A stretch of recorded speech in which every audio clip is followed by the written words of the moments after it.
রানী বিভূতিভূষণ বন্দ্যোপাধ্যায়। বসন্ত পড়ে গিয়েছে না? দক্ষিণ হাওয়া এসে শীতকে তাড়িয়ে দিচ্ছে। আকাশ এমন নীল যে মনে হচ্ছে উড়ন্ত চিলগুলোর ডানায় নীল রং লেগে যাবে। এই সময় তার কথা আমার বড় মনে পড়ে। তার কথাই বলবো।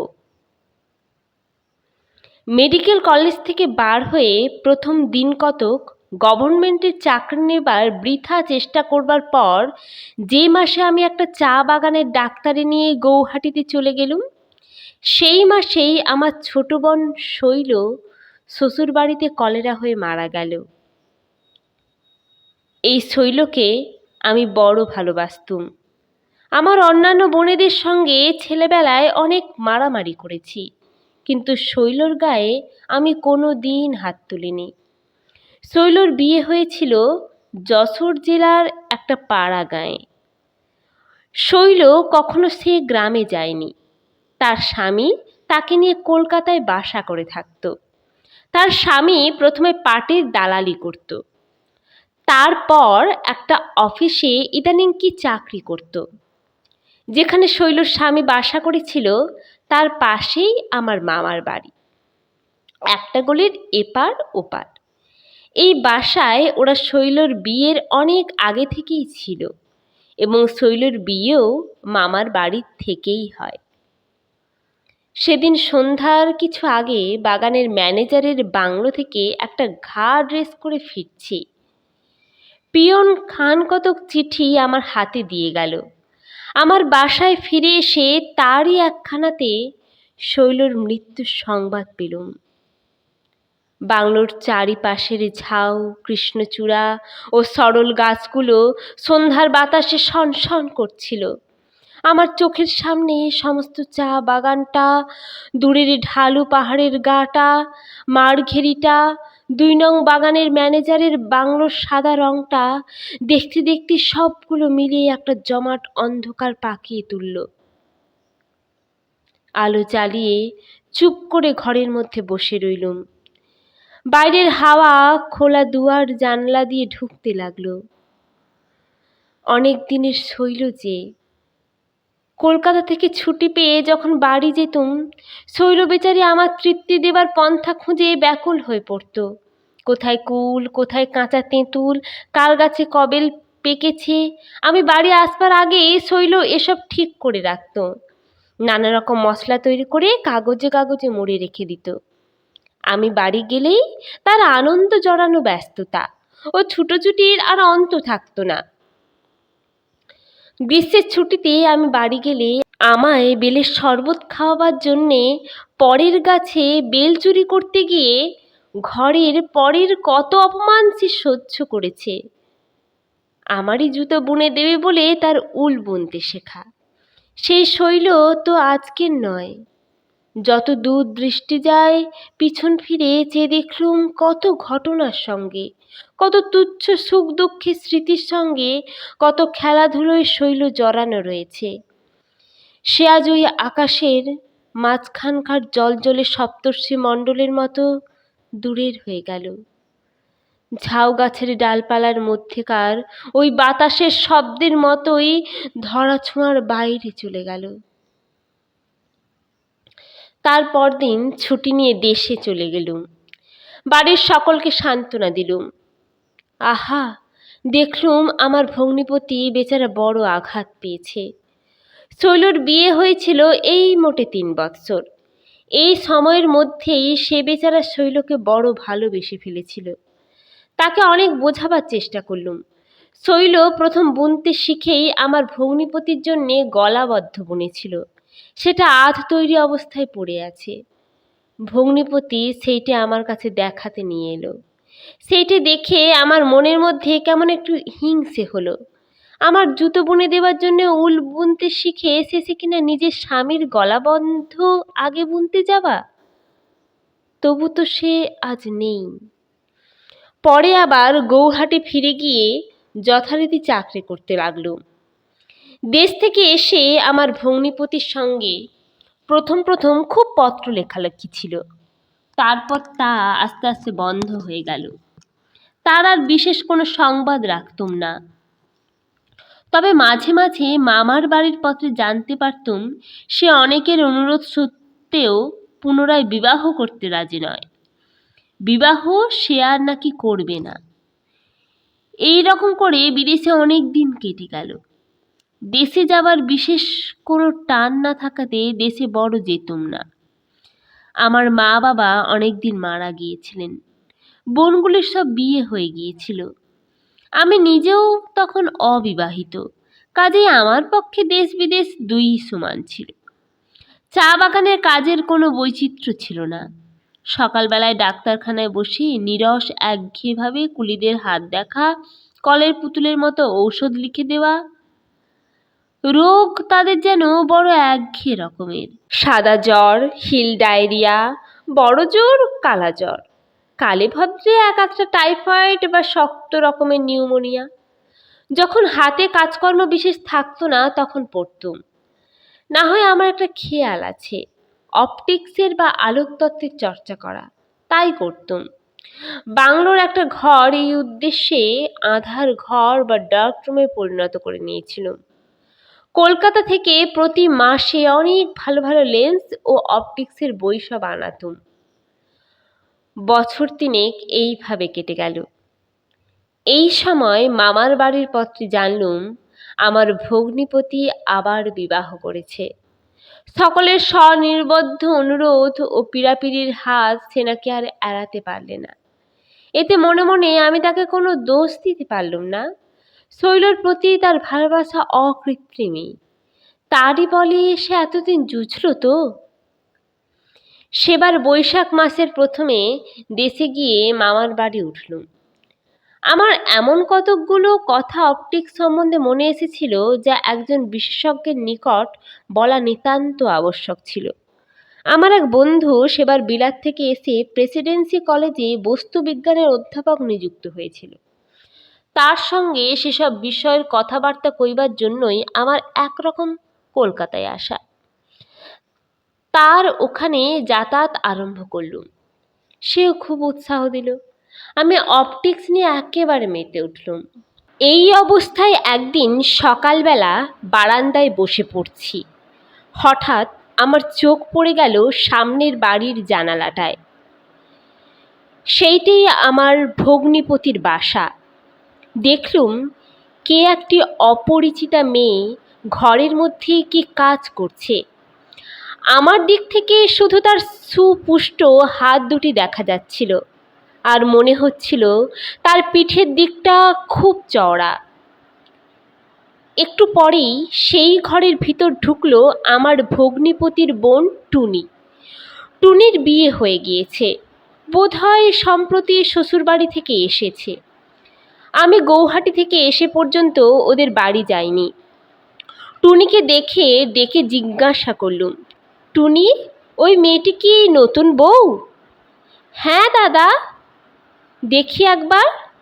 টুনি মেয়েটিকে ডেকে কি বললে, তাকে জানলার কাছে নিয়ে এসে তার ঘোমটা খুলে দিলে। ভালো দেখা গেল না। গলির এপারে আমাদের মামাদের বাড়িটা উঠে গলির ওপারের বাড়ির ঘরগুলোকে প্রায় অপটিক চর্চার ডার্ক রুম করে তুলেছিল। দিন মানেও তার মধ্যে আলো যায় না। ভালো দেখতে না পেয়ে বললুম, হাঁ রে, কিছুই তো দেখতে পেলুম না। টুনি হেসে উঠল, বললে, আপনি ওখান থেকে যে দেখতে পাবেন না তা আমি জানি, তার উপর তো আবার চশমা নিয়েছেন। তারপর কি ভেবে টুনি একটু গম্ভীর হলো। বললে, আপনি এসে পর্যন্ত তো এ বাড়ি একবারও আসেননি দাদা, আজ দুপুরবেলা একবার আসবেন। দুপুরবেলায় ওদের বাড়ি গেলুম। বাড়ি ঢুকতেই মনে হলো 4-5 বছর আগে ভাই ফোঁটা নিতে শৈলর নিমন্ত্রণে এ বাড়ি এসেছিলাম। তারপর আর এ বাড়ি আসেনি। দালান পার হয়ে ঘরে যেতে বাড়ির মেয়েরা সব আমায় ঘিরে দাঁড়ালেন। তাদের সঙ্গে কথাবার্তা শেষ হয়ে গেলে টুনি বললে, দাদা, বউ দেখবেন, আসুন। ঘরের মধ্যে গেলুম। টুনি নতুন বউয়ের ঘোমটা খুলে দিলে। ওর সামনে ঘোমটা দিতে হবে না বৌদি, উনি তোমার দাদা। মেয়েটি আধ ঘুমটা অবস্থায় গলায় আঁচল দিয়ে আমার পায়ের কাছে প্রণাম করলে। দিব্যি মেয়েটি তো, রং খুব গৌরবর্ণ, ভারী সুন্দর মুখখানির গড়ন, একরাশ কোঁকড়া কোঁকড়া ঠাস বুনানি, কালো চুল মাথা ভর্তি, বেশ মোটা সোটা গড়ন, বয়স বোধহয় 14-15 হবে। টুনির মা বললেন, মেয়েটির বাপ পশ্চিমে চাকরি করেন, সেখানেই বরাবর থাকেন। ওই এক মেয়ে, অন্য ছেলেপিলে কিছু নেই। তাদের সঙ্গে কি জানাশুনো ছিল, তাই এখানেই সম্বন্ধ ঠিক করে বিয়ে দিয়েছেন। মেয়েটি প্রণাম করে উঠে দাঁড়ালে আমি তার হাত ধরে তাকে কাছে নিয়ে এলুম। বাঁ হাতে তার ঘোমটা আর একটু খুলে দিয়ে বললুম, আমার কাছে লজ্জা করো না খুকি, আমি যে তোমার দাদা। তোমার নামটি কি? তার চোখের অসংকোচ দৃষ্টি দেখে বুঝলুম মেয়েটি সেই মুহূর্তেই আমার বোন হয়ে পড়েছে। সে খুব মৃদু স্বরে উত্তর দিল, উমা রানী। আমি বললুম, আচ্ছা, আমরা আর কতক্ষণ দাঁড়িয়ে থাকবো? এসো উমা রানী, এই চৌকিটায় বসে তোমার সঙ্গে একটু কথা কই। আমি চৌকিতে তাকে কাছে নিয়ে বসালুম। খানিকক্ষণ তার সঙ্গে এ কথা সে কথা নানা কথা কইলুম। জিজ্ঞাসা করলুম, বাড়ি ছেড়ে এসে বড় মন কেমন করছে না? উমারানী একটু হেসে চুপ করে রইল। আমি বললুম, তোমার বাবা থাকেন কোথায়? মাও। আমি মাওয়ের নাম কখনো শুনিনি। জিজ্ঞাসা করলুম, মাও সে কোনখানে বলো দেখি? সেন্ট্রাল ইন্ডিয়ায়। তোমার বাবা সেখানে কি কাজ করেন? কমিশারিয়েটে চাকরি করেন। তোমার আর কোনো ভাই বোন নেই না? না, আমার পর আমার আর এক বোন হয়, সে আঁতুড়েই মারা যায়, তারপর আর হয়নি। বাড়ি ছেড়ে অনেক দূরে এসেছে। ভাবলুম হয়তো বাপ মায়ের কথা বলতে মেয়েটির মনে কষ্ট হচ্ছে। কথার গতি ফিরিয়ে দেবার জন্যে জিজ্ঞাসা করলুম, তুমি লেখাপড়া জানো উমারানী? আমি সেখানে মেয়েদের স্কুলে পড়তাম। বাংলা পড়া হতো না বলে বাবা ছাড়িয়ে নেন, তারপর বাড়িতেই বাবার কাছে পড়তাম। বাংলা বই বেশ পড়তে পারো? পারি। আমি উমারানীর কথাবার্তা কইবার ভাবে ভারী আনন্দিত হলুম। এমন সুন্দর শান্তভাবে সে কথাগুলি বলছিল, মাটির দিকে চোখ দুটি রেখে, যে আমার বড় ভালো লাগলো। আমি তার মাথায় একটা আদরের ঝাঁকুনি দিয়ে বললুম, বেশ বেশ, ভারী লক্ষ্মী মেয়ে। আচ্ছা, অন্য আর এক সময় আসবো, এখন আসি। দাঁড়িয়ে উঠেছি। উমারানী আবার সেই গলায় আঁচল দিয়ে আমার পায়ের কাছে প্রণাম করলে। আমি তাকে বললুম, খুব শান্ত হয়ে থেকো কিন্তু উমারানী, কোনো দুষ্টুমি যেন করো না, তাহলে দাদার কাছে, বুঝলে তো? উমারানী হেসে ঘাড়ে নিচু করে রইল। এর 5-6 মাস পরে পুজোর সময় আবার মামার বাড়ি এলুম। অষ্টমী পুজোর দিন। দিনব্যাপী পরিশ্রমের পর একটা বড় ক্লান্তি বোধ হওয়াতে সন্ধ্যার আগে একটা ঘরের খাটে শুয়ে ঘুমিয়ে পড়েছিলুম। আমার মামার বাড়ি পুজো হতো। সমস্ত দিন নিমন্ত্রিতদের অভ্যর্থনা করা, পরিবেশন করা প্রভৃতি নানা কাজে বড় খাটতে হয়েছিল। অনেক রাত্রে উঠে খেতে গেলুম। আমার ছোট ভাই খাবার সময় বললে, অনেকক্ষণ ঘুমিয়েছিলে তো দাদা, দিদি এসেছিলেন আরতির সময়, আপনাকে দেখবার জন্যে আপনার ঘরে গেলেন। আপনি ঘুমিয়ে আছেন দেখে আপনার পায়ে হাত দিলেন আপনাকে ওঠাবার জন্যে, আপনি উঠলেন না। তারপর তাঁরা সব চলে গেলেন। তিনি নাকি পরশু বাপির বাড়ি চলে যাবেন। আপনি অবশ্যই একবারও ও বাড়ি যাবেন কাল। আপনার সঙ্গে দেখা না হওয়ায় দিদি বড় দুঃখ করে গিয়েছেন। আমি ঘুমের ঘোরে কথাটা তলিয়ে না বুঝে বললুম, দিদি মানে? ও বাড়ির উমারানী? হ্যাঁ, দিদি, টুনিদি এরা সব আরতির সময় এসেছিলেন কি না? উমারানীর কথা আমার খুব মনে ছিল। তার সেই ভক্তি নম্র মধুর ব্যবহারটুকু আমার বড় ভালো লেগেছিল, তাই তাকে ভুলিনি। এবার চা বাগানে গিয়ে মেয়েটির কথা অনেকবার ভেবেছি। তার পরদিন সকালে উঠে কাজকর্মের পাশ কাটিয়ে এক ফাঁকে ওদের বাড়ি গেলুম। বাইরে কাউকেও না দেখতে পেয়ে একেবারে ওদের রান্নাঘরের মধ্যে চলে গেলুম। টুনির মা বললেন, এসো বাবা, তা এতদিন এসেছো, এবারে কি একবারও আসতে নেই? আমি সময়োচিত কি একটা কৈফিয়ত দিলুম। উমারানী সবজি কাটছিল। আমি যেতেই তাড়াতাড়ি রান্নাঘর থেকে বেরিয়ে বাইরে চলে এলো। একটু পরে হাত ধুয়ে এসে আমার পায়ের কাছে প্রণাম করলে। টুনির মা বললেন, বৌমা, সতীশকে দালানে নিয়ে গিয়ে বসাও গে। এখানে এই ধোঁয়ার মধ্যে। দালানে যেতেই টুনি কোথায় ছিল এসে বলে উঠল, এ কি দাদাজি, কি ভাগ্যি! বৌদি দাদা দাদা বলে মরে। ফি দিন আমায় জিজ্ঞেস করে, দাদা পুজোর ছুটিতে বাড়ি আসবেন তো? দাদার দায় পড়ে গিয়েছে খোঁজ করতে। 4-5 দিন এসেছেন, এ বাড়ির চৌকাঠ মারালে চণ্ডীকে অশুদ্ধ হয়ে যায় শুনি।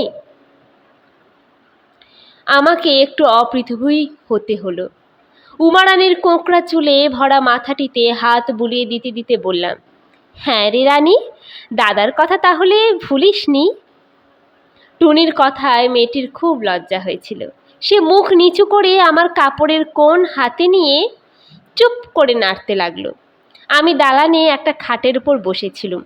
উমারানী নিচে আমার পায়ের কাষ্ঠিতে বসেছিল। আমি জিজ্ঞাসা করলুম, শচীশ বলছিল দিদি চলে যাবে সোমবারের দিন, সে কথা কি ঠিক? উমারানী নত মুখেই উত্তর দিল, বাবা চিঠি দিয়েছিলেন, একাদশীর দিন নিয়ে যাবেন, কিন্তু আজও তো এলেন না। ওর গলার সুরটা যেন একটু কেঁপে গেল। ওর বিরহী বালিকা হৃদয়টি মা বাপের জন্যে ভূষিত হয়ে উঠেছে বুঝে সান্ত্বনার সুরে বললুম, আসবেন, আজ তো মোটে নবমী। আচ্ছা, কলকাতা কেমন লাগলো রানী? উমারানী উত্তর দিল, বেশ ভালো।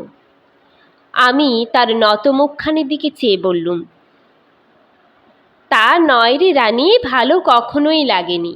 দাদার খাতিরে ভালো বললে চলবে না। কোথায় পশ্চিমের অমন জল হাওয়া, আর এই ধুলো ধোঁয়া, ভালো লাগতেই পারে না। উমারানী একটুখানি হেসে চুপ করে রইল। জিজ্ঞাসা করলুম, পশ্চিমে পুজো হয় রে রানী? সে বললে, ঠিক এদেশের মতো হয় না, হিন্দুস্থানিরা কি একটা করে, সেও অনেকটা এই রকমের, আর সেখানে এ সময় রামলীলার খুব ধুম হয়। আমি উঠে আসবার সময় উমারানী আবার একবার আমার কাছে নত হয়ে প্রণাম করল। আমি বললুম, রানী, আমি যতবার আসবো যাব ততবারই কি আমায় একটা করে প্রণাম করতে হবে? উমারানী বোধহয় এই প্রথমবার আমার দিকে চোখ তুলে তাকিয়ে বলল, কাল বিকেলে আসবেন দাদা? এর আগে উমারানী কখনো আমায় দাদা বলে ডাকেনি।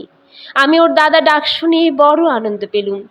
বললুম, কাল তো বিজয়া দশমী, আসবো বই কি। তারপর দিন বিজয়া দশমী। সন্ধ্যার পর ওদের বাড়ি গেলুম। সকলকে প্রণাম করলুম। টুনি এসে বললে, আপনি দালানের পাশের ঘরে যান, ওখানে বৌদি আছেন। আমি সে ঘরের দোর পর্যন্ত গিয়ে ঘরের মধ্যে ঢুকে সুন্দর দৃশ্য দেখলুম। তাতে ঘরের মধ্যে যাওয়া বন্ধ করে আমায় দোরের কাছে দাঁড়িয়ে থাকতে হলো। দেখি ঘরের মধ্যে খাটের উপরে বসে আমার ছোট ভাই শচীশ, তার বয়স 12-13। তার পাশে উমারানী দাঁড়িয়ে খাটের পাশে একটা টেবিলের ওপরকার একখানা রেকাবি থেকে খাবার নিয়ে শচীশের মুখে তুলে দিয়ে তাকে খাওয়াচ্ছে। ওদের দুজনকারই পেছন আমার দিকে। এমন কোমল স্নেহের সঙ্গে উমারানী শচীশের কাঁধের ওপর তার বাঁ হাতটি দিয়ে স্নেহময়ী বড় দিদির মতো আপন হাতে তার মুখে খাবার তুলে দিচ্ছে যে আমার মনে হলো আজ শৈল বেঁচে থাকলে সে এর বেশি করতে পারত না। উমারানীর প্রতি এতদিনে অননুভূত একটা স্নেহরসে আমার মন স্নিগ্ধ হয়ে উঠল।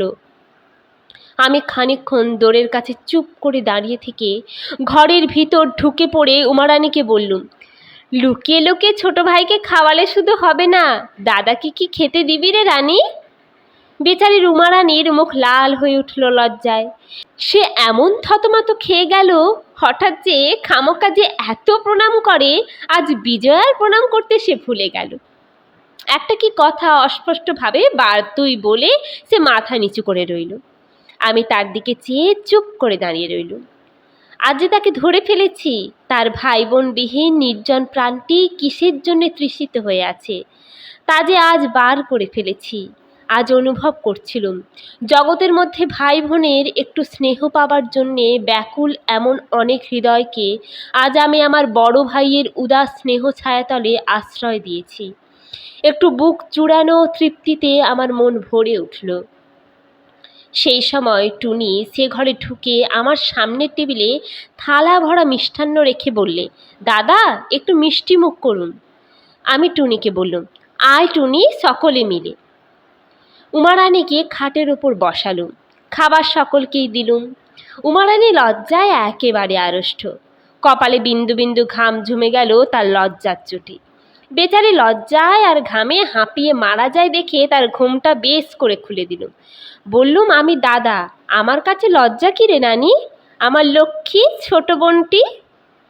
জলযোগ পর্ব সমাধা করে বাইরের দালানে এসে টুনির মায়ের সঙ্গে গল্প করতে আরম্ভ করলুম।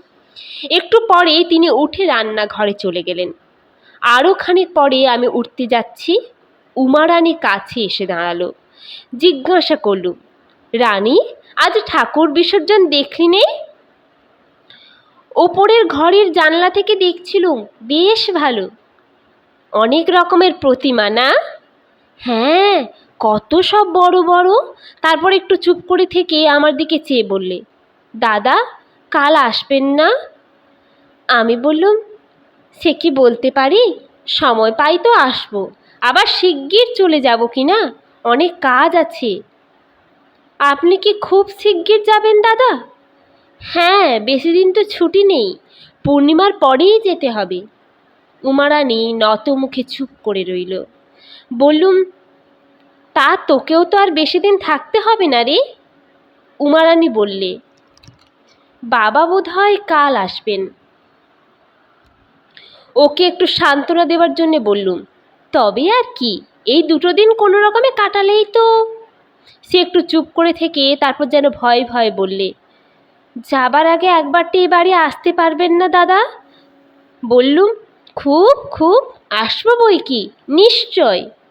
এর ৬-৭ দিন পরে গৌহাটি রওনা হলুম। এই কদিন নানা কাজে ব্যস্ত হয়ে চারিদিকে ঘুরতে হয়েছিল। শচীশের মুখে শুনেছিলুম উমারানীর পশ্চিমে যাওয়া হয়নি, কী কারণে তার বাবা তাকে নিতে আসতে পারেননি। শচীশ মাঝে মাঝে বলতো, দাদা যাবার আগে একবার দিদির সঙ্গে দেখা করে যাবেন, তিনি আপনার কথা প্রায়ই বলেন। ইচ্ছা থাকলেও গৌহাটি যাবার আগে উমারানীর সঙ্গে দেখা করা আর আমার ঘটে ওঠেনি। গৌহাটে গিয়ে এবার অনেক দিন রইলুম। উমারানীর কথা প্রথম প্রথম আমার খুব মনে হতো, তারপর দিন কতক পরে তেমন বিশেষ করে আর আমার মনে হতো না, ক্রমে প্রায় ভুলেই গেলুম। কিছুদিন পরে গৌহাটির চাকরি ছেড়ে দিলুম। শিলচর, দার্জিলিং, নানা চা বাগান বেড়ালুম, দু একটা হাসপাতালেও কাজ করলুম। সব সময় নির্জনে কাটাতুম। একা বাংলোয় থেকে থেকে কেমন হয়েছিল, অনেক লোকের ভিড়, অনেক লোকের একসঙ্গে কথাবার্তা সহ্য করতে পারতুম না। এখানে সন্ধ্যায় পাহাড়ের দেওয়ালের গায়ে কুমকুম ছড়ানো সূর্যাস্ত, চা ঝোপের চারিপাশ ঘেরা গোধূলির অন্ধকার, গভীর রাত্রির একটা স্তব্ধ গম্ভীর ভাব, আর সরল গাছের ডালপালার মধ্যে বাতাসের বিচিত্র সুর, ওই আমার কাছে বড় প্রিয়, বড় স্বস্তিকর বলে মনে হতো। বসবার ঘরটিতে সাজিয়ে রেখেছিলুম জগতের যুগ যুগের জ্ঞানবিদদের বই, গাস, জোলার, হেলমহল্টজ, গেকি, লোগেন, ডসন, যাদের আলোক সামান্য প্রতিভা আমাদের সুন্দরী বসুন্ধরার অতীত শৈশবের, তার রহস্যময় বালিকা জীবনের তমসাচ্ছন্ন ইতিহাসের পাতা আলোকোজ্জ্বল করে তুলেছে, যাদের মনীষার যোগ দৃষ্টি অসীম শূন্যের দূরতা ভেদ করে বিশাল নক্ষত্র জগতের তত্ত্ব অবগত হচ্ছে, তাদের সঙ্গে অনেক রাত পর্যন্ত কাটাতুম। জগতের রহস্য ভরা অন্ধি সন্ধি তাঁদেরই প্রতিভার তীব্র সার্চলাইট পাতে উজ্জ্বল হয়ে তবে তা আমাদের মতো সাধারণ মানুষের দৃষ্টির সীমার মধ্যে আসছে। এইরকম প্রায় 7-8 বছর পরে আবার কলকাতায় গেলুম। ভাবলুম কলকাতাতেই প্র্যাকটিস আরম্ভ করব। মামার বাড়ি গিয়ে উঠলুম। শুনলুম সামনের বাড়িটায় আমার ভগ্নিপতিরা আর থাকে না, তারা বছর 5-6 হলো দেশে চলে গিয়েছে। কয়েক মাস কলকাতায় কাটলো। প্র্যাকটিস যে খুব জমে উঠেছিল এমন নয়, বা অদূর ভবিষ্যতেও যে খুব জমে উঠবে এরকম মনে করবার কোনো কারণও দেখতে পাচ্ছিলুম না। এমন অবস্থায় একদিন সকালে মামার বাড়ির ওপরের ঘরে বসে পড়ছি, এমন সময় কি ঘরে ঢুকলো। চেয়ে দেখে প্রথমটা যেন চিনতে পারলুম না, তারপর চিনলুম টুনি। অনেক দিন তাকে দেখিনি, তার চেহারা খুব বদলে গিয়েছে। আমি তাকে হঠাৎ দেখে যেমন আশ্চর্য হলুম তেমনি খুব আনন্দিতও হলুম। টুনি বললে, সে তার স্বামীর সঙ্গে আজ 5-6 দিন হলো কলকাতায় এসেছে। সিলেতে তাদের কোন আত্মীয়ের বাড়িতে এসে আছে। আজ বাড়ির সকলের সঙ্গে দেখা করতে এসেছে। অন্যান্য কথাবার্তার পর তাকে জিজ্ঞাসা করলুম, সুরেন এখন কোথায়? টুনি বললে, ছোটদা এখন আবাদে কোথায় চাকরি করেন, সেখানেই থাকেন। আমি জিজ্ঞাসা করলুম, উমারানী কেমন আছে? টুনি একটু চুপ করে রইল, তারপর বললে, দাদা, সে অনেক কথা। আপনি এখানে আছেন তা আমি জানতুম। সেসব কথা আপনাকে বলবো বলেই আমার একরকম এখানে আসা। আমি বললুম, কি ব্যাপার শুনি, সে ভালো আছে তো? টুনি বললে, সে ভালো আছে কি আছে সে আপনি শুনুন না। সেই যে বছর পুজোর সময় আপনি এখানে ছিলেন, বৌদির বাপের নিতে আসবার কথা ছিল, সে তো আপনি জানেন। তখন তিনি ছুটি পাননি বলে আসতে পারেননি। পত্র দিয়েছিলেন পরের মাসে নিয়ে যাবেন। তার বুঝি মাসখানেক পরে খবর এলো তিনি কলেরায় মারা গিয়েছেন। বৌদি সেই বিয়ের কোণে বাপের বাড়ি থেকে এসেছিল, এমনই অদৃষ্ট আর সে মুখ হতে হলো না। তারপর আমি জিজ্ঞাসা করলুম, উমারানীর মা? টুনি বললে, শুনুন না, মা আবার কোথায়? তিনি তো বৌদির বিয়ে হবার আগেই মারা গিয়েছিলেন। তারপর এদিকে আবার দাদা তার সঙ্গে বিশেষ কোনো সম্বন্ধ রাখেন না। তিনি সেই যেখানে চাকরি করেন সেখানেই থাকেন। বৌদি থাকেন চাঁপাপুকুরের বাড়িতে পড়ে। দাদা চিঠিপত্রও দেন না। বৌদি বড় শান্ত, বড় চাপা মেয়ে। সে মুখ ফুটে কখনো কিছু বলে না, কিন্তু তার মুখের দিকে চাইলে বুক ফেটে যায়। মেয়ে মানুষের ও কষ্ট যে কি সে আপনি বুঝবেন না দাদা। যতদিন মা ছিলেন বৌদিকে কষ্ট জানতে দেননি, তা তিনিও আজ 2 বছর মারা গিয়েছেন। বাড়িতে আছেন শুধু পিসিমা। সে শান্ত ছোট মেয়েটির উপর দিয়ে এত ঝড় বয়ে গিয়েছে শুনে আমার মনে বড় কষ্ট হলো। জিজ্ঞাসা করলুম, সুরেনের এমন ব্যবহারের মানে কি? টুনি বললে, তা তিনিই জানেন। তবে তিনি নাকি বলেন জোর করে তাঁর বিয়ে দেওয়া হয়েছে। বিয়ে করার তাঁর কোনো ইচ্ছা ছিল না। এই সব। বড়দাও দেশের বাড়িতে থাকেন শুধু পিসিমা। কাজেই বৌদির মুখের দিকে চেয়ে তাকে একটু যত্ন করে দুটো কথা বলে এমন একটা লোক পর্যন্ত নেই। পিসিমা আছেন, কিন্তু সে না থাকারই মধ্যে। সে খানিকক্ষণ চুপ করে রইল, তারপর বললে, আপনাকে একটা কথা বলি দাদা, আপনি একবার তার সঙ্গে দেখা করে আসুন। আপনাকে সে যে কি চোখে দেখে তা বলতে পারিনি দাদা। সেবার চাঁপাপুকুরে গিয়েছিলুম। বৌদি বললে, আমার দাদার কথা কিছু জানো ঠাকুরজি? আপনি এদেশ ওদেশ করে বেড়াচ্ছেন শুনে সে কেঁদে বাঁচে না। মাঝে মাঝে যখনই তার কাছে গিয়েছি আপনার কথা এমন দিন নেই যে সে বলেনি। বলে, ভগবান আমার ভাইয়ের অভাব পূর্ণ করেছেন দাদা আর শচীশকে দিয়ে। এখনো পর্যন্ত ফি চিঠিতেই আপনার খোঁজ নেয়। তা বড্ড পোড়া কপালি সে। কারুর কাছ থেকে কোনো স্নেহই কোনোদিন সে পেল না। আপনার পায়ে পড়ি দাদা, আপনি তাকে একবার গিয়ে দেখা দিয়ে আসুন। আপনি গেলে সে বোধ হয় অর্ধেক দুঃখ ভোলে। ছাদের আলিসার ওপর থেকে রোদ নেমে গেল। পাশের বাড়ির চিল ছাদের ওপর বসে একটা কাক একঘেয়ে চিৎকার করছিল। আমি জিজ্ঞাসা করলুম, সুরেন কি মোটেই বাড়ি যায় না? টুনি বললে, সে একরকম না যাওয়াই দাদা। বছরে হয়তো 2 বার, তাও গিয়ে 1-8 দিন থাকেন। তাও যান সে কি জন্যে? কিস্তি না কি সেই সময় যার কাছে যা খাজনা পাওয়া যাবে তাই আদায় করতে। তারপর অন্যান্য 1-8টা কথাবার্তার পর টুনি চলে গেল। সেদিন বিকেলে সেনেট হলে একজন বিখ্যাত বৈজ্ঞানিকের বক্তৃতা ছিল। তিনি কেমব্রিজ থেকে এসেছিলেন আমাদের বিশ্ববিদ্যালয়ে বক্তৃতা দিতে। বক্তৃতার বিষয়টি ছিল যেমনি চিত্তাকর্ষক বক্তৃতার অর্থাংশ ও বক্তার যুক্তি প্রণালী ছিল তেমনই দুর্বোধ্য। আরম্ভ হবার সময় ছাত্রের দলে হল ভরা থাকলেও বেগতিক বুঝে বক্তৃতার মাঝামাঝি তারা প্রায় সরে পড়েছিল। কেবল জন কতক নিতান্ত নাছোড়বান্দা রকমের ছাত্র তখনও হলে বিভিন্ন অংশে ইতস্তত বিক্ষিপ্ত অবস্থায় বসেছিল।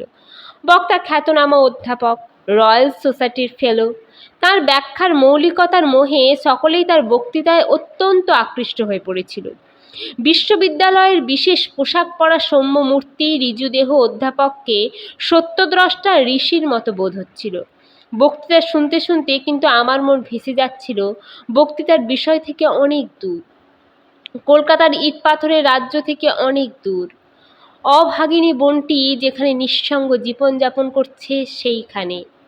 মাঝে মাঝে হলের খোলা দুয়ার দিয়ে জ্যোৎস্না ওঠা বাইরের দিকে চেয়ে থাকতে থাকতে উমারানীর বালিকা মুখখানি বড় বেশি করে মনে পড়ছিল। আর মনে পড়ছিল তার সেই মিনতি ভরা দৃষ্টি।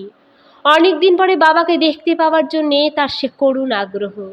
তার আগ্রহ ভরা দাদা ডাকটি অনেক দিন পরে আবার মনে পড়ল। ভাবলাম সত্যি কারোর কাছ থেকে স্নেহ কখনো সে পায়নি। আজ বিজ্ঞানের গভীর তত্ত্বকথার রস আমার স্নায়ুমণ্ডলে বেয়ে সমস্ত দেহে যখন পুলক ছড়িয়ে দিচ্ছে, তখন আমার মনের উন্নত আনন্দের অবস্থার সঙ্গে আমার অভাগিনী স্নেহবঞ্চিতা বোনটির নির্জন জীবনের অবস্থা কল্পনা করে আমার মন যেন কেঁদে উঠল। বাইরের জগতে যখন এত বিচিত্র স্রোত বয়ে যাচ্ছে, তখন সে কি ঘরের কোণে বসে দিনরাত চোখের জলে ভাসবে? জগতের আনন্দবার্তা তার কাছে বহন করে নিয়ে যাবার কি কেউ নেই? বাইরে যখন এলুম তখন গোল দিঘির জলের ওপর চাঁদ উঠেছে, কিন্তু ধোঁয়া ভরা আকাশের মধ্যে দিয়ে জ্যোৎস্নার শুভ্র মহিমা আত্মপ্রকাশ করতে পারছে না। আমার মস্তিষ্ক তখন বক্তৃতার নেশায় ভরপুর। পুকুরের জলের ধারে সবুজ ঘাসের মাঝে মাঝে মরশুমি ফুলের ক্ষেতগুলো আমার চোখের সামনে এক নতুন মূর্তি ধরেছে। কিন্তু ত্রয়োদশীর অমন বৃষ্টি ধোয়া জুঁই ফুলের মতো জ্যোৎস্নাও জাল কাটিয়ে বাইরে আসতে না পেরে ব্যর্থতার দুঃখে কেমন বিবর্ণ হয়ে গেছে লক্ষ্য করে আমার একটা কথাই কেবল মনে হতে লাগলো, এই জ্যোৎস্না, এই ফুলের ক্ষেত, এই ত্রয়োদশী এবারকার মতো সব মিথ্যে, সব ব্যর্থ। ও জ্যোৎস্না প্রতীক্ষায় থাকুক সেই শুভ রাতটির, যে রাতে আকাশ ভরা সার্থকতা ওকে বরণ করে নেবে ফোটা ফুলের ঘন সুগন্ধের মধ্যে দিয়ে, তরুণ তরুণীদের অনুরাগ নম্র দৃষ্টি বিনিময়ের মধ্য দিয়ে, গভীর রাতের নীরবতার কাছে পাপিয়ার আকুল আত্মনিবেদনের মধ্য দিয়ে। বাড়ি এসে ভাবতে ভাবতে এতদিন নানা কাজের ভিড়ে আমার যে বোনটিকে আমি হারিয়ে বসেছিলুম, তারই কাছে স্নেহের বাণী বয়ে নিয়ে যেতে আমার প্রাণ ব্যাকুল হয়ে উঠল। এর কয়েকদিন পরে কলকাতা ছেড়ে বার হলুম উমারানীর কাছে যাব বলে। শীত সেদিন নরম পড়ে এসেছে। ফুটপাত বেয়ে হাঁটতে হাঁটতে দক্ষিণ হাওয়া অতর্কিতভাবে গায়ের ওপর এসে পড়ে উৎপাত শুরু করে দিয়েছে। পরদিন বেলা প্রায় 2টোর সময় ওদের স্টিমার স্টেশনে নেমে শুনলুম ওদের গাঁ সেখান থেকে প্রায় 4 কোষ। হেঁটে যাওয়া ছাড়া নাকি কোনো উপায় নেই। কোনো রকম যানবাহনের সম্পূর্ণই অভাব। কখনো এই দেশে আসেনি, জিজ্ঞাসা করতে করতে পথ চলতে লাগলুম। কাঁচা রাস্তার দুধারে মাঠ, মাঝে মাঝে লতা পাতায় তৈরি বড় বড় ঝোপ। কোনো ঝোপের তাজা সবুজ ঘন বুনানির মাথা আলো করে ফুটে আছে সাদা সাদা মেটে আলুর ফুল। মাঠে মাঠে মাটির ঢেলার আড়ালে ঝুপসি গাছে দ্রোণ ফুলের খই ফুটে আছে। মাঠ ছাড়ালে গ্রামের মধ্যে দিয়ে যেতে মাটির পথের ওপর অভ্যর্থনা বিছিয়ে রেখেছে রাশি রাশি সজনে ফুল। গ্রামের হাওয়া আমের বোলের আর বাতাবি লেবু ফুলের গন্ধে মাতাল। বুনো কুলে আর মেচি গাছের বনে কোনো মাঠ ভরা। পড়ন্ত রোদে গাছপালার তলায় ঘন ঝোপের মধ্যে ফাঁকা জায়গায় ছোট ছোট পাখির দল কিচির করছে। মাঝে মাঝে কোনো জঙ্গলের কাছ দিয়ে যেতে যেতে কোনো অজ্ঞাত বনফুলের এমনই সুগন্ধ বেরুচ্ছে যে তার কাছে খুব দামি এসেন্সের গন্ধ হার মানে। পায়ের শব্দ পেয়ে শুকনো পাতার রাশির ওপর খসস্ত শব্দ করতে করতে দু একটা খরগোশ কান খাড়া করে রাস্তার এপাশের ঝোপ থেকে ওপাশের ঝোপে দৌড়ে পালাচ্ছে। মাঠের মাঝে মাঝে দূরে দূরে শিমুল ফুলের গাছগুলো দক্ষিণ হাওয়ার প্রথম স্পর্শেই আবেশ বিধুরা তরুণীর মতো রাগ রক্ত হয়ে উঠেছে। অনেকগুলো গ্রাম ছাড়িয়ে যাওয়ার পর একজন দেখালে মাঠ ছাড়িয়ে এবারে পড়বে চাঁপা পুকুর। গ্রামের মধ্যে যখন ঢুকলুম তখন গ্রামের পথ অন্ধকার হয়ে গিয়েছিল। আশেপাশের নানা বাড়ি থেকে পল্লী লক্ষ্মীদের সাঁঝের শাঁখের রব নিস্তব্ধ বাতাসে মিলিয়ে যাচ্ছিল। কোন ঘরটি আলো করে আছে আমার স্নেহের বোনটি? কোন গৃহস্থের আঙিনার আধার আজ দূর হয়ে উঠল তার সেবা চঞ্চল চরণের শান্ত মধুর ছন্দে? রাস্তার মধ্যে এক জায়গায় কতকগুলো ছেলেকে দেখতে পেয়ে তাদের কাছে গিয়ে জিজ্ঞাসা করতে তাদের মধ্যে একজন বললে, আসুন, সে বাড়ি আপনাকে পৌঁছে দিচ্ছি। খানিক রাস্তা এগিয়ে গিয়ে সে পাশের একটা সরু পথ বেয়ে চলল। তারপর একটা বড় পুরানো বাড়ির সামনে গিয়ে বললে, এই তাদের বাড়ি, আপনি একটু দাঁড়ান, আমি বাড়ির মধ্যে বলি। একটু পরে একজন বৃদ্ধাকে সঙ্গে নিয়ে সে বাড়ির মধ্যে থেকে বার হয়ে এলো। বৃদ্ধাকে বললে, ইনি কলকাতা থেকে আসছেন জ্যাঠাইমা, আপনাদের বাড়ি কোথায় জিজ্ঞাসা করাতে আমি ওপাড়া থেকে নিয়ে আসছি। বৃদ্ধা আমার দিকে একটু এগিয়ে এসে আমায় ভালো করে দেখে জিজ্ঞাসা করলেন, তোমায় তো চিনতে পারছি না বাবা, কোন জায়গা থেকে তুমি আসছো? আমি আমার নাম বললুম, পরিচয় দিতেও উদ্যত হলুম। বৃদ্ধা বলে উঠলেন যে আমায় আর পরিচয় দিতে হবে না, আমার আসা যাবা নেই বলে তিনি কখনো আমায় দেখেননি, তাই চিনতে পারছিলেন না। আমি বাইরে এসে দাঁড়িয়ে আছি, এতে তিনি খুব দুঃখিত হলেন। আমি কেন একেবারে বাড়ির মধ্যে গেলুম না? আমি তো ঘরের ছেলের বাড়া, আমার আবার বাইরে দাঁড়িয়ে ডাকাডাকি কি, ইত্যাদি। তার সঙ্গে বাড়ির মধ্যে ঢুকলুম। কেবল মনে হতে লাগলো 8 বছর, আজ 8 বছর পরে। কি জানি উমারানী কেমন আছে, সে কেমন দেখতে হয়েছে। আজ সম্পূর্ণ অপ্রত্যাশিতভাবে আমায় দেখে সে যে আনন্দ পাবে, সে আনন্দের পরিমাণ আমি একটু একটু করে বুঝছি। আমার বুকের তারে তার প্রতিধ্বনি গিয়ে বাজছে। আজ এখনই তার স্নেহমধুর ক্ষুদ্র হৃদয়টির সংস্পর্শে আসব। তার কালো চুলে ভরা মাথাটিতে হাত বুলিয়ে আদর করতে পারবো, তার মিষ্টি দাদা ডাকটি শুনবো। এ কথা ভেবে আনন্দে আমার মনের পাত্র ছাপিয়ে পড়ছিল। দেখলুম এদের অবস্থা একসময় ভালো ছিল, খুব বড় বাড়ি, এখন সব দিকেই ভাঙা ঘরদোর, দেওয়াল ফেটে বড় বড় অশ্বত্থ চারা উঠেছে। বাইরের উঠান পার হয়ে ভেতর বাড়ির উঠানের দরজায় পা দিয়েই বৃদ্ধা বলে উঠলেন, ও বৌমা, বার হয়ে দেখো কে এসেছে। কে পিসিমা? বলে প্রদীপ হাতে সে ওদিকের একটা ঘর থেকে বার হয়ে এলো। অস্পষ্ট আলোয় দেখলুম তার মুখখানি আধ ঘোমটা দেওয়া, ঘোমটার পাশ দিয়ে চুলগুলো অসংযতভাবে কানের পাশ দিয়ে কাঁধের ওপর পড়েছে। পরনে আধ ময়লা শাড়ি, চেহারা রোগা রোগা একহারা। এই সেই উমারানী। তাকে দেখে প্রথমেই আমার মনে হলো সে আগের চেয়ে অনেক রোগা হয়ে গেছে, আর মাথায়ও অনেকটা বেড়ে গিয়েছে। কয়েক সেকেন্ড উমারানী আমায় চিনতে পারলে না, তারপরেই যেন হাঁপিয়ে বলে উঠল, দাদা। অন্য কোনো কথা তার মুখ দিয়ে বেরোল না। প্রদীপটা কোনো রকমে নামিয়ে রেখে সে এসে আমার পায়ের ওপর উপুর হয়ে পড়ল। আমি তাকে ওঠালুম। তার মুখে দেখলুম এক অপূর্ব ভাব।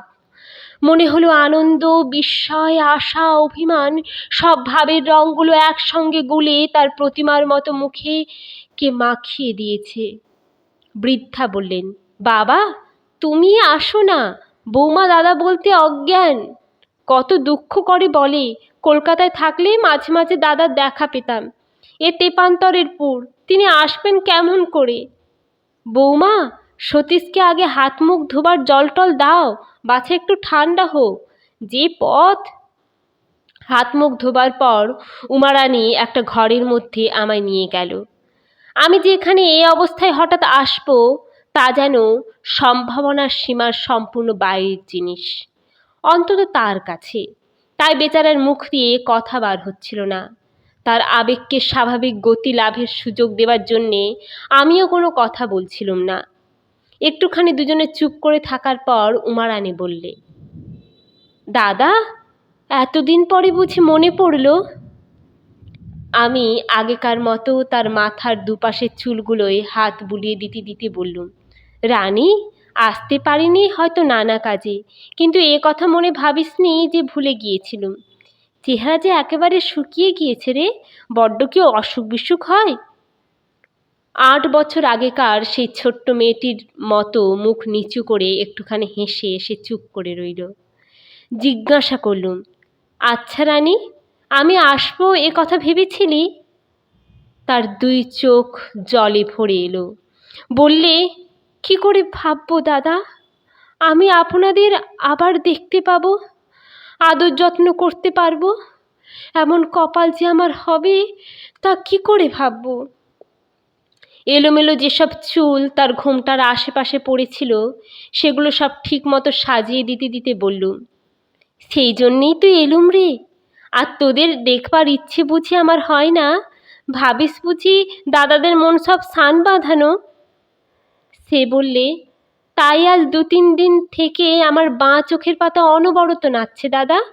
আজ ওবেলা যখন ঘাটে যাই তখন বড্ড নেচেছে। পিসিমাকে বলতে পিসিমা বললেন, মেয়ে মানুষের বাঁ চোখ নাচলে ভালো হয়। আমি বললুম, আমার কথা তোর মোটেই মনে ছিল না? না রে রানী। সে কথার কোনো উত্তর দিল না। তার 2 চোখ দিয়ে জল গড়িয়ে পড়ল। জিজ্ঞাসা করলুম, হ্যাঁ রে, সুরেন বাড়ি থেকে গিয়েছে কতদিন? সে নতমুখে উত্তর দিল, প্রায় 8 মাস। বললুম, চিঠিপত্র দেয়? উত্তরে সে ঘাড় নেড়ে জানালে, হ্যাঁ। তার মুখের ভাবে বুঝলুম যে তার বড় ব্যথার স্থানে আমি ঘা দিয়েছি। দক্ষিণী বোনটির এলোমেলো চুলে ঘেরা মুখখানির দিকে তাকিয়ে স্নেহে আমার মন গলে গেল। রুমাল বের করে তার চোখের জল মুছিয়ে দিলুম। কত রাত তার এই রকম চোখের জলে কেটেছে তার খোঁজ তো কেউ রাখেনি। তার সাক্ষী আছে কেবল আকাশের ওই গহন অন্ধকার আর চারিপাশের গাছপালার মধ্যেকার ওই ঝিঁঝি পোকার রব। উমারানী জিজ্ঞাসা করলে, দাদা, আপনি কোথায় থাকেন? আমি বললুম, আগে নানা জায়গায় ঘুরছিলুম, এখন ঠিক করেছি কলকাতাতেই থাকব।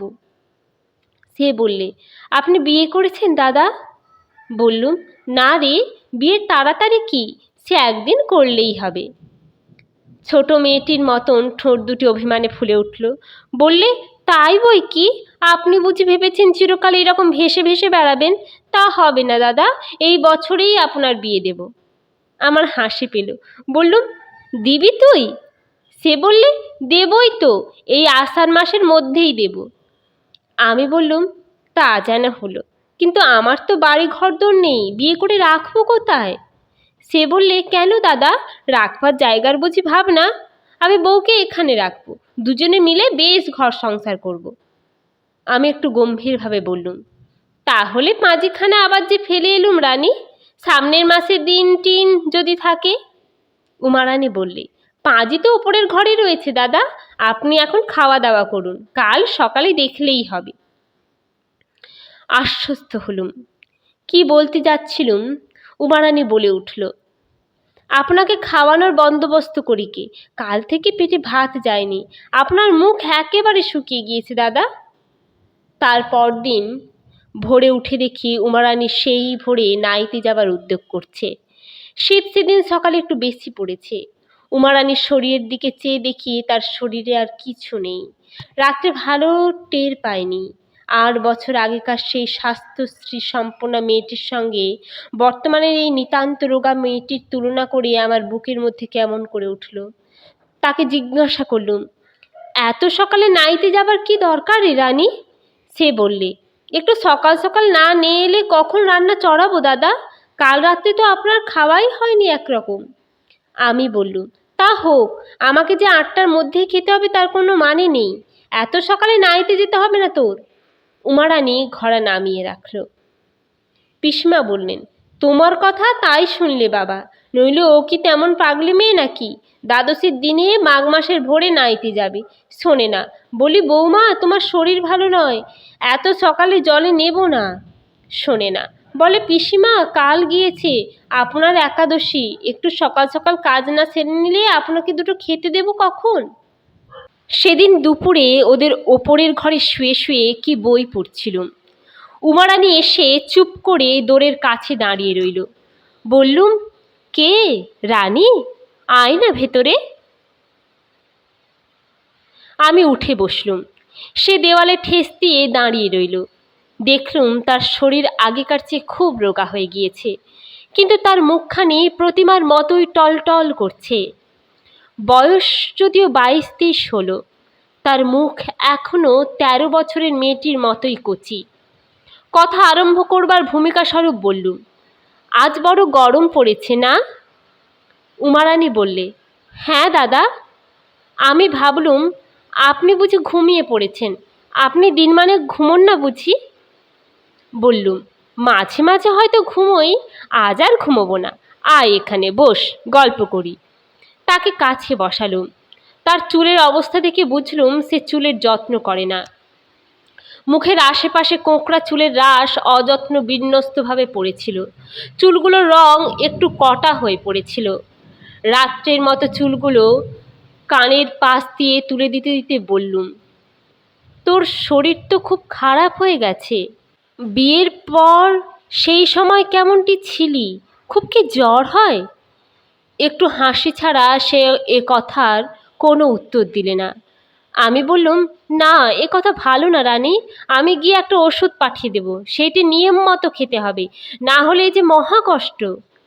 একটু পরে সে বললে, তাহলে সত্যি দাদা, আমি কিন্তু বিয়ের চেষ্টা করব, বলুন। আমি তার কথায় মনে বড় কৌতুক অনুভব করলুম। এই অবোধ মেয়েটা জানে না যে সে এমনি একটা প্রস্তাব উত্থাপন করে বসেছে, যাকে কার্যে পরিণত করা তার ক্ষুদ্র শক্তির বাইরে। বললুম, বকিস নে রানী। খানিকক্ষণ হয়ে গেল, সে আর কথা কয় না দেখে পেছন ফিরে দেখি ছেলে মানুষে হঠাৎ ধমক খেলে যেমন ভরসা হারা চোখে তাকায়, তার চোখে তেমনি দৃষ্টি। মনে হলো একটা ভুল করেছি। উমারানী সেই ধরনের মেয়ে যারা নিজেকে জোর করে কখনো প্রচার করতে পারে না, পরের ইচ্ছার সঙ্গে ইচ্ছা মিলিয়ে দিয়ে স্রোতের জলের শ্যাওলার মতো যারা জীবন কাটিয়ে দিতেই অভ্যস্ত। স্নেহ সুখে সে আবোল তাবোল বকছিল। এর সঙ্গে অত্যন্ত সতর্ক হয়ে ব্যবহার করতে হবে। বাতাস লজ্জাবতী লতার সঙ্গে যতটা সতর্ক হয়ে চলে, তার চেয়েও। কথাটা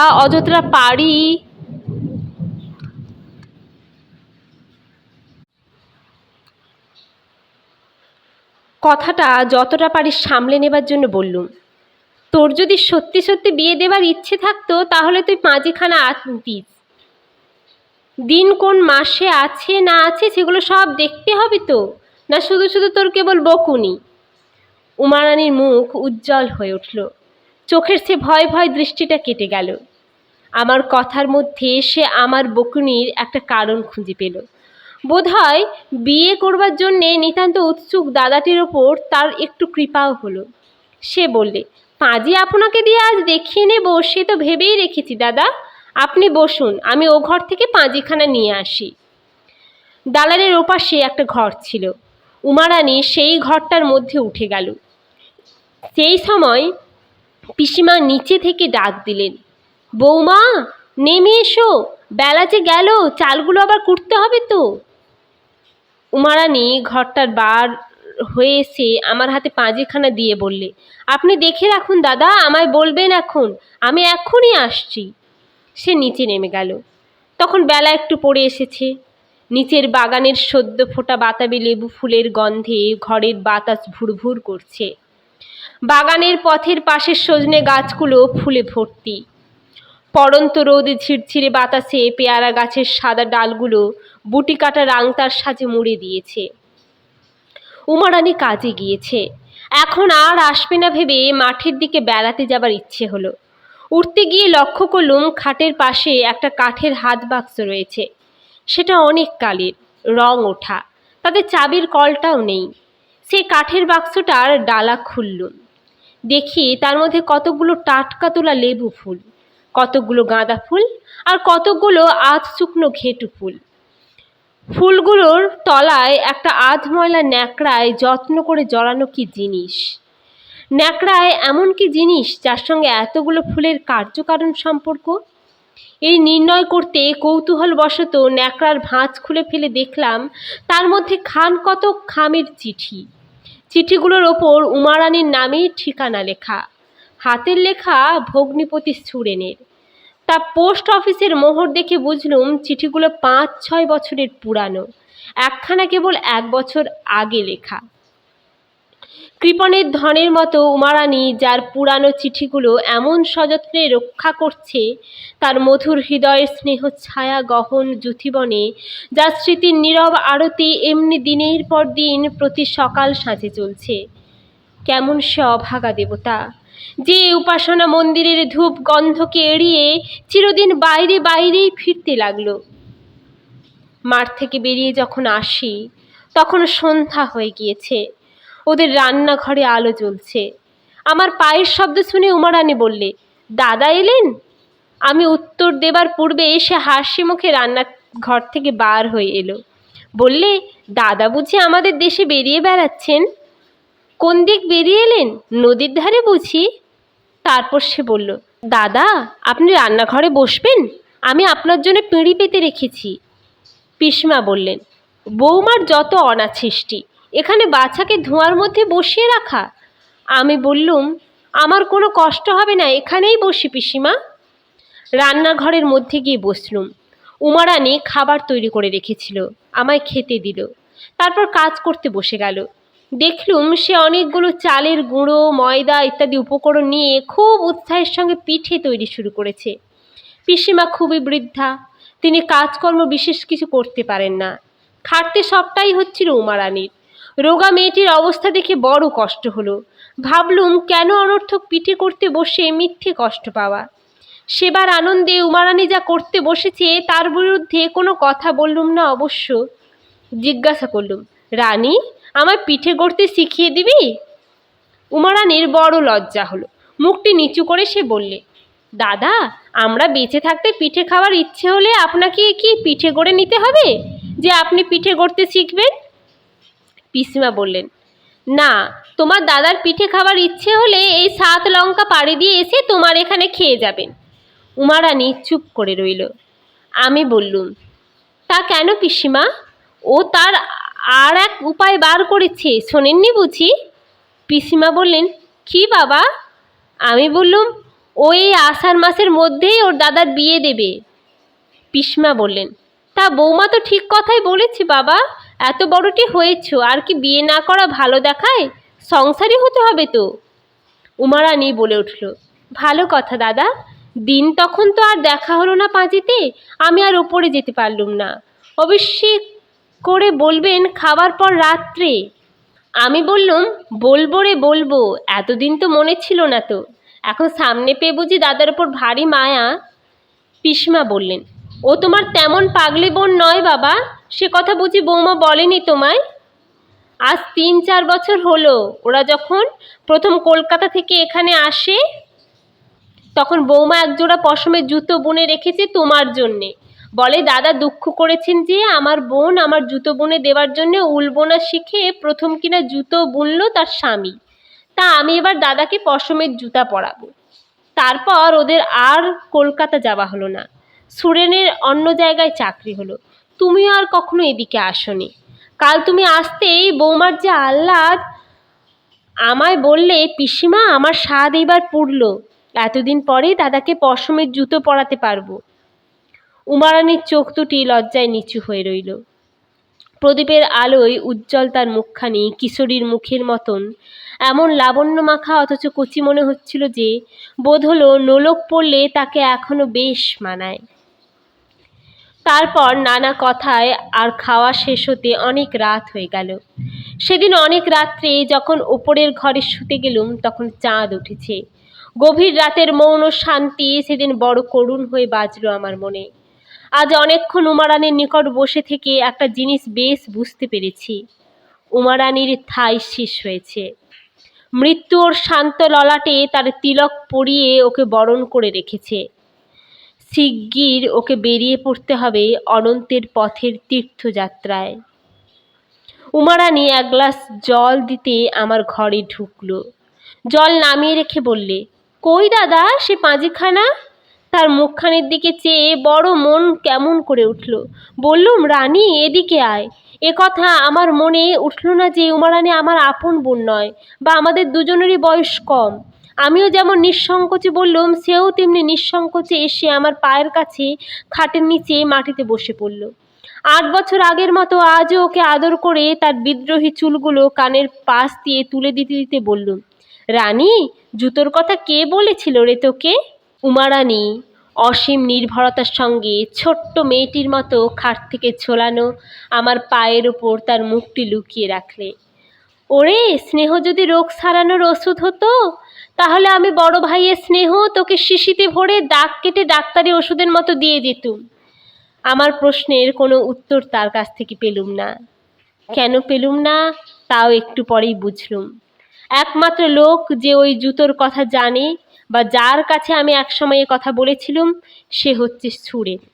সুরেনই বোধ হয় বিয়ের পর কোনো সময় উমারানীকে এ কথা বলে থাকবে। বড় ভাইয়ের কাছে ছোট বোনটি তো আর সে কথা বলতে পারে না। বললুম, রানী একটা কথা জিজ্ঞাসা করি। টুনি বলছিল, মানে সুরেন কি ঠিক চিঠিপত্র দেয়, বাড়িটারি আসে? উমারানী বড় জড়সড় হয়ে গেল। আমার কথার কোনো উত্তর দিল না, মুখ তুলে নিলে না।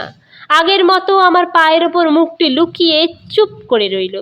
অনেকক্ষণ কেটে গেল। তারপর বুঝলুম সে কাঁদছে। তাকে সান্ত্বনা কি বলে দেব ঠিক বুঝতে পারলুম না। শুধু তার মাথার চুলগুলোর ওপর পরম স্নেহে হাত বুলিয়ে দিতে লাগলুম। বেশি দিন না রে সোনার বোনটি, বেশি দিন না, তোর মেয়াদ ফুরিয়ে এসেছে। ব্যর্থ নারী হৃদয় রুদ্ধ আবেগ পরম নির্ভরতার সঙ্গে তার দাদার বুকে নিঃশেষে ঢেলে দিয়ে যখন সে নিচে শুতে নেমে গেল, চাঁদের আলোর তলায় ঘুমন্ত বাতাস সজনে ফুলের মিষ্টি গন্ধে তখন স্বপ্ন দেখছে। এর 2-3 দিন পরে তাদের ওখান থেকে চলে আসবার জন্যে প্রস্তুত হলাম। এর আগেই চলে আসতুম।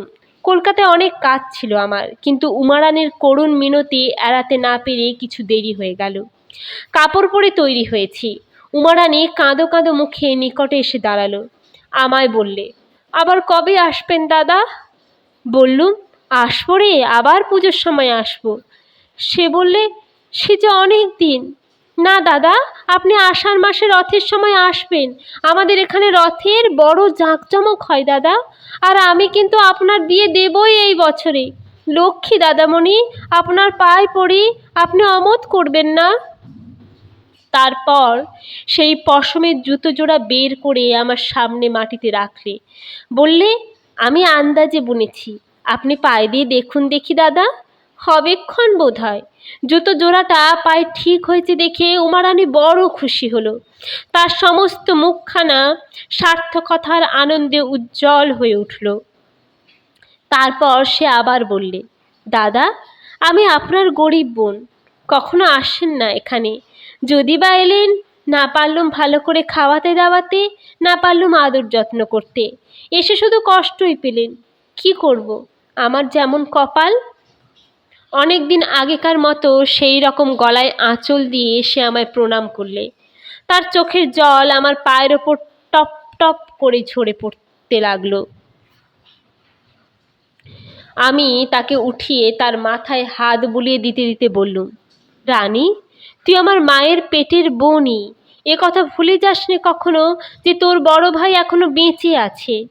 যখন চলে আসি তখন সে তাদের বাইরের বাড়ির দৌড় ধরে দাঁড়িয়ে রইল। আস্তে আস্তে পেছন ফিরে দেখলুম সে কাতর চোখে এক দৃষ্টে চেয়ে আছে। যখন পথের বাঁক ফিরেছি তখনও তাকে দেখা যাচ্ছিল। বেলা শেষের হলদে রোদ সুপারি গাছের সারির ফাঁক দিয়ে তার রুক্ষ কোঁকড়া চুলে ঘেরা বিষণ্ণ মুখখানের ওপর গিয়ে পড়ছিল। বছরখানেক পরে আমি আবার চাকরি নিয়ে গেলুম ময়ূরভঞ্জ রাজস্টেটে। সেখানে থাকতে সুরেনের এক পত্রে জানলুম উমারানী মারা গিয়েছে। যাবেই তা জানতুম। সেবার যখন তার কাছ থেকে চলে আসি তখনই বুঝে এসেছিলুম এই তার সঙ্গে শেষ দেখা। সুরেনকে এসে পত্র লিখেছিলুম উমারানির অবস্থা সব খুলে কোনো একটা ভালো জায়গায় তাকে কিছুদিন নিয়ে যেতে। সুরেন লিখেছিল জমিদারের কাজ আদায় পত্র হাতে, পুজোর সময় বরং দেখবে, এখন যাবার কোনো উপায় নেই ইত্যাদি।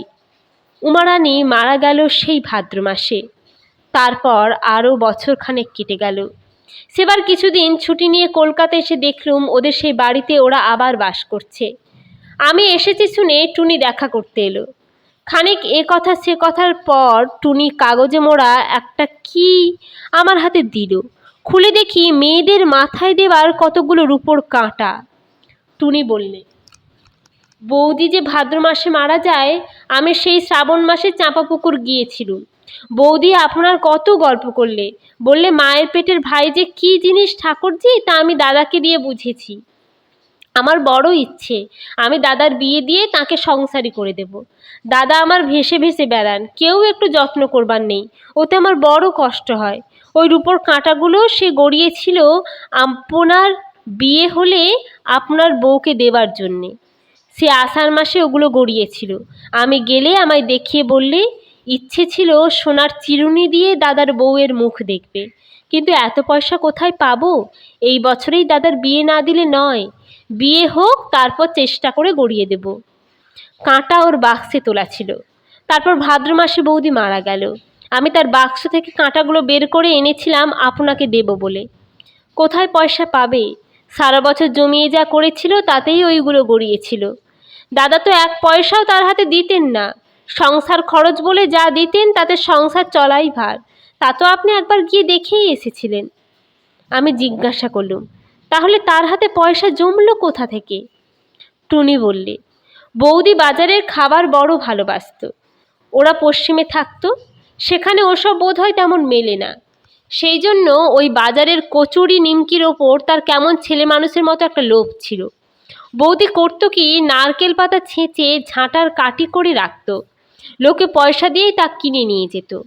এই রকম করে যে পয়সা পেত তাই দিয়ে গোপালনগরের হাট থেকে পাড়ার ছেলেপিলেদের দিয়ে খাবার আনতো, নিজে খেত, তাদের দিত। আপনি সেবার চলে যাবার পর থেকে সেই পয়সায় আর খাবার না খেয়ে তা জমিয়ে জমিয়ে ওই রূপোর কাঁটাগুলো গড়িয়েছিল। আমি বললুম, সে মারা গেল কোন সময়ে? টুনি বললে, শেষ রাত্রে, প্রায় রাত 4টের সময়। রাত্রে বৌদির ভয়ানক জ্বর হলো। সেই জ্বরে একেবারে বেহুঁশ হয়ে গেল।